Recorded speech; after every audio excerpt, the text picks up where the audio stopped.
like some feedback. I got this light which is now shining on me. It was a little bit dicey when I first put it in. It was going in and out. Hopefully it stays in. I'd just like some feedback as to whether you think this improves it. Tomorrow, hopefully, I'll have the green screen behind me and we'll see how that works. And we'll just take it from there, see how that goes. Just came back from a very pleasant dinner with Michael, one of our practitioners, and his girlfriend, Andrea. And here we are. So I apologize for the tardiness, but hey, that's life. Today's reading is our final reading from our writer for this month, Diana Ensign. And she has entitled it, Trust Life to Lead Us. Trust Life to Lead Us. First quote is from someone who everybody is aware of, Pablo Picasso. I'm sure there's nobody watching who's never heard of Pablo Picasso. Trust life to lead us. He says, I'm always doing that which I cannot do. Why? In order that I may learn how to do it. I'm always doing that which I cannot do in order that I may learn how to do it, which I think is pretty good advice. And Ernest Holmes says, when we learn to trust the universe, the divine, God, the all, we shall be happy, prosperous, and well. So let's see where that leads us. Life comes with a lot of uncertainty. I'm looking at the light instead of the camera, I apologize.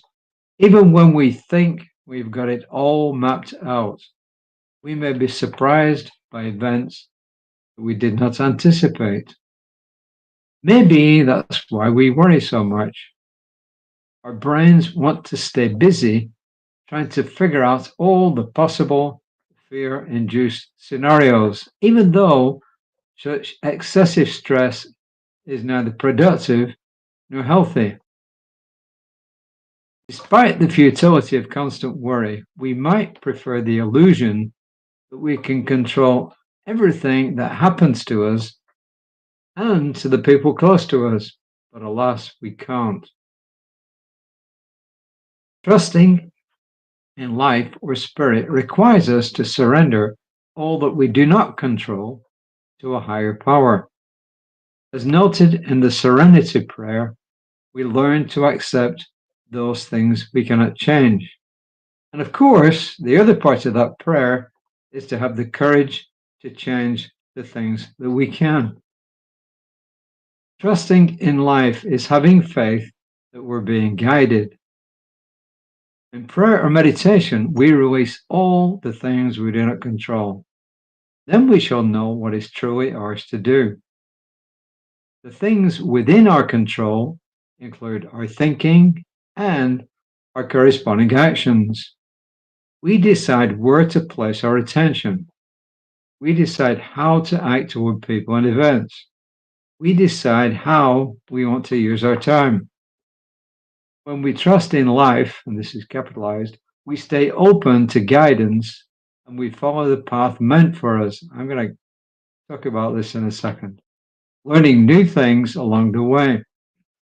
As Ernest Holmes said, when we learn to trust the universe, we shall be happy, prosperous, and well. Well,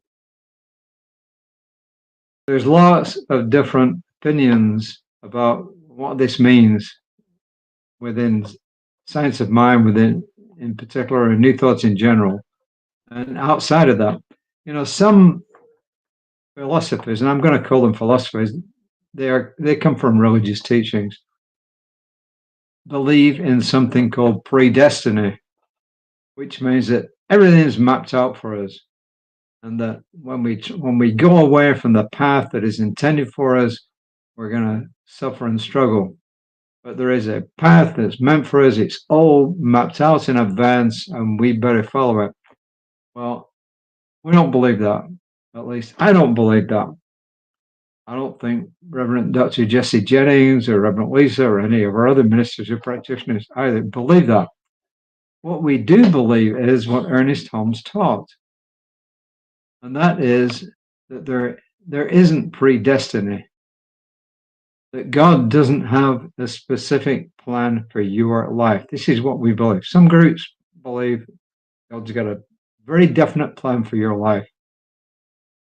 What we believe is that God is a patterning intelligence and that there are patterns. And Rumi said that essentially that there's something that you came into this world to do. We didn't say how to do it. So in other words, we believe that there is a general pattern, that we have specific skills that only we can actually do. But our whole life's journey isn't mapped out for us. And he kind of implies that in a way in which he says, we trust in life, we stay open to guidance, and we follow the path meant for us. The path that we're meant to follow is to go into our own mind with meditation and prayer and to seek guidance in how to best use our talents. It's not to say, hey, tell me the specific path I'm supposed to follow. No. If you start off on a path that really isn't suitable for you, and this is probably the best way to look at it, isn't suitable for you, then you'll soon find out. So your job is to find out the path that is suitable for you. And it all goes back to what are our talents? What have we been given the talent to do? And that, in essence, is the path for us. It's to follow our talents. It's to seek out, to know, to find out our talents through meditation, through prayer, and through asking other people, hey, what do you think I'm good at? And then thinking about that. So that is what the whole deal is, in my humble opinion. And it's also to have the faith that if we get off course, that if we have the faith, we will get back, quote, on course, or we will find another path that's equally suitable for us. So anyway, I know some people disagree with this. Some people say, no, there is one specific thing that you're meant to do. You got to follow that path. It's all laid out in advance. There's nothing you can do about it. It's all preordained. No, it isn't. It isn't. At least in my opinion, it isn't. But we do have talents and we do have a path that will best be suited to those talents. So our job is to use our talents to the best of our ability and to have the faith that we will be guided. And that's why we say when you use an affirmation, you say this or something better, because divine intelligence knows when you seek something what is best for you. So when you seek a house, it knows what is the best house for you. When you seek a new school, when you seek a new job, the patterning intelligence knows what is best suited for you. And when you leave it open like that, you will get the thing that is best suited for you. So that is my 10 cents worth. That is the last reading, at least for the time being, from Diana Ensign. Thank you very much, Diana. We appreciate your wisdom, even if we don't entirely agree with every part of it, but we think it might be expressed a little bit differently. So I'll be back tomorrow, hopefully at 5 o'clock. Who knows? 5 o'clock's a wacky time because life can get in the way, at least for me at that time. I'll be back. It's 9 o'clock at night now. So anyway, there you are. So I hope you enjoyed this. Let me know if you can, if you think this light helps, hinders, don't make any difference, but hold off on your advice until I put up the green screen tomorrow. And then when the green screen's in place, we're going to try it just with this background.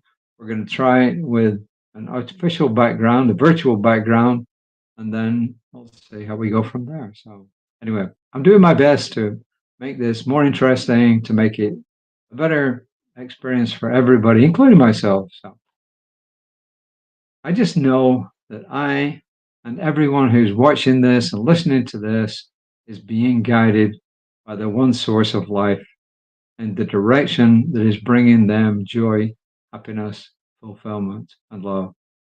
And I release my word into divine law, calling it done and good, and so it is. I am so grateful. Till next time, namaste.